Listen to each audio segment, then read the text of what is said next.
Screen recorder চালু।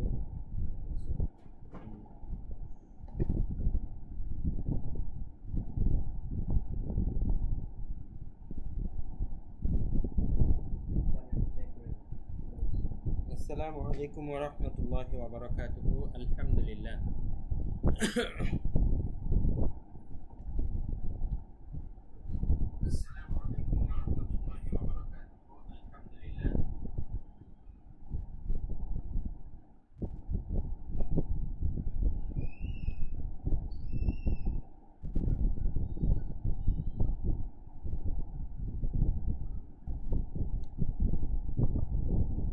আসসালামু আলাইকুম ওয়া রাহমাতুল্লাহি ওয়া বারাকাতুহু।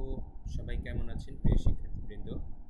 আশা করি আল্লাহ তাআলার অশেষ রহমতে আপনারা সবাই অনেক ভালো আছেন। এর আগের ক্লাসে এ পর্যন্ত আমরা শিখে এসেছি দুই জবর, দুই জের এবং দুই পেশের উচ্চারণ।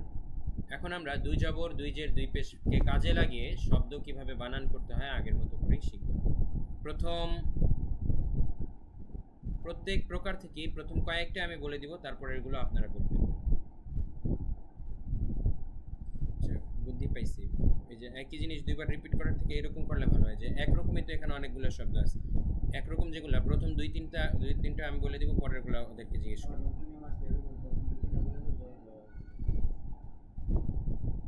প্রথম দুই তিনটি প্রত্যেক প্রকার থেকে আমি আপনাদেরকে বলে দিব, আর বাকিগুলো আপনারা চেষ্টা করবেন, তারপরে আমাকে বলবেন। তারপরে আমি সঠিক উত্তর বলে দিলে আমার সাথে উত্তরটা আপনাদেরটা মিলাবেন। তো সবার প্রথমটা আমি বলে দিচ্ছি, দেখুন এটা কিভাবে বানান করব। এটা সেই আগের মতোই, বা জবর বা, আইন জবর আ, বা আ। এটা আপনাদের পারার কথা, কিন্তু এটা একটুখানি পার্থক্য। কিভাবে বলবেন আমি বলে দিচ্ছি। বা জবর বা, আইন আলিফ দুই জবর আন, বা আন। আবারও বলছি, বা জবর বা, আইন আলিফ দুই জবর আন, বা আন। বুঝতে পেরেছেন? আচ্ছা, এভাবে পরেরগুলো আপনারা চেষ্টা করুন। এটা বলুন কি হবে। এটা কিন্তু সে আগের মতো সহজ। জি, এটা হবে দাল জবর দা, আইন দুই জের আইন, দা আইন। আপনি যদি এটা বলে থাকেন হুবহু আমার মতো, তাহলে আপনার উত্তর সঠিক। এবারে বলুন এটা কি হবে। এটা হচ্ছে হামজা জবর আ, বা দুই পেশ বুন, আবুন। এবারে বলুন এটা কি হবে। এটা হবে মিম জবর মা, আইন আলিফ দুই জবর আন, মা আন। ঠিক আছে, মিম জবর মা, আইন আলিফ দুই জবর আন, মা আন। তারপরেরটা আমি আপনাদেরকে বলে দিচ্ছি, কেননা এটা একটু ব্যতিক্রম। দেখুন এখানে আছে হা পেশ হু, দাল দুই জবর দান, হুদান। উল্লেখ্য এখানে দেখতে পাচ্ছেন আপনারা একটা এক্সট্রা ইয়া রয়েছে, কিন্তু এই ইয়ার উপরে কিন্তু কোনো চিহ্ন নেই। যেহেতু কোনো চিহ্ন নেই, সেটা আমরা ধরবো না, ওইটার দিকে তাকাবো না। এরকম অনেক সময় আসতে পারে পড়ার সময়, যে সকল অক্ষরের উপরে কোনো চিহ্ন থাকবে না, জবর জের পেশ বা অন্য কোনো ধরনের চিহ্নই থাকবে না, সেগুলো আমরা স্কিপ করে যাব। সেগুলো আমাদের পড়ার ক্ষেত্রে কোনো প্রয়োজন নেই। ঠিক আছে, সেগুলো আমরা বলবোই না। হা পেশ হু, দাল দুই জবর দান, হুদান। এটা হচ্ছে সহজ সিস্টেম শেখার জন্য। ঠিক আছে, ওই অক্ষরগুলো উচ্চারণে কখনো আসে না যেগুলোর উপরে কোনো চিহ্ন নেই। আচ্ছা, এটা একদম সহজ, এটা আপনারা পারবেন সেই আগের ক্লাসের সিস্টেম অনুযায়ী। কোনো তানউইনের ব্যবহার কিন্তু এখানে নেই। আমি বলে দিচ্ছি কি হবে। হামজা জবর আ, হা জবর হা, আহা। দাল জবর দা, আহা দা। এবার আপনারা বলুন এটা কি হবে। একইভাবে আমি বলে দিচ্ছি, এখন আপনারা আমার সাথে মিলিয়ে নিন। হামজা জবর আ, খ জবর খ, আখ। দাল জবর দা, আখ দা। এবারে এটা বলুন। হামজা জবর আ, বা জবর বা, আবা। দাল আলিফ দুই জবর দান, আবাদান। এবার এটা বলুন। জিম জবর জা, সিন জবর সা, জাসা। দাল আলিফ দুই জবর দান, জাসাদান। এবার এটা বলুন। র জবর র, শিন জবর শা, রসা। দাল আলিফ দুই জবর দান, রসাদান। এবার এটা বলুন।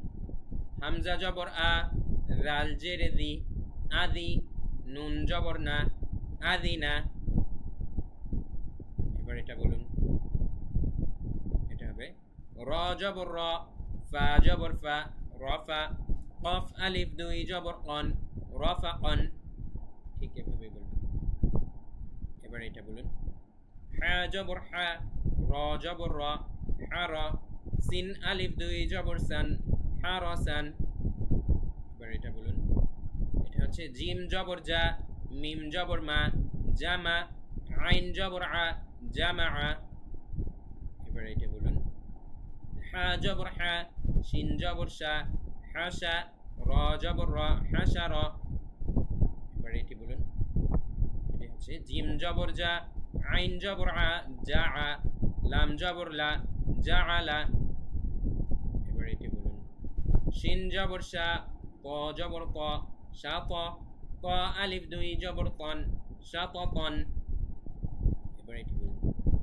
কাফ জবর কা, বা জবর বা, কাবা, দাল দুই জের দিন, কাবা দিন। এবার এটি বলুন। আইন জবর আ, লাম জবর লা, আলা, কফ দুই জের কিন, আলা কিন। এবার এটি বলুন। এটি হচ্ছে মিম জবর মা, আইন জবর আ, মা আ, কাফ জবর কা, মা আ কা।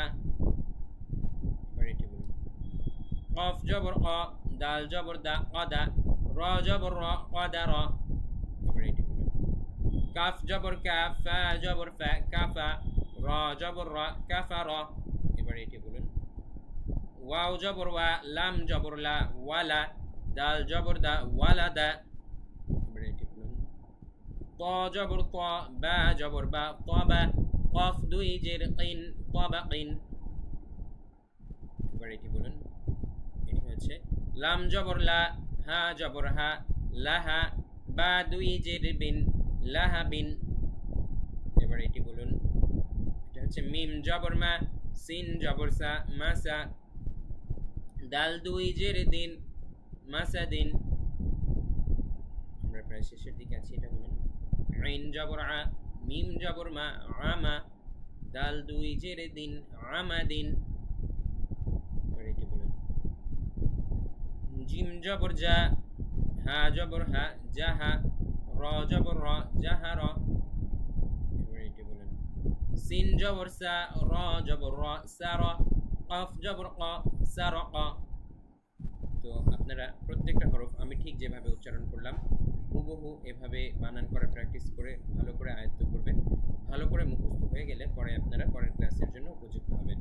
সে পর্যন্ত সবাইকে অনেক ধন্যবাদ জানাচ্ছি। আমাদের কোর্স আপনাদের কাছে ভালো লাগলে আপনারা যদি উপকৃত হয়ে থাকেন আপনাদের আত্মীয় স্বজন এবং পরিচিত জনদের মাঝে শেয়ার করবেন।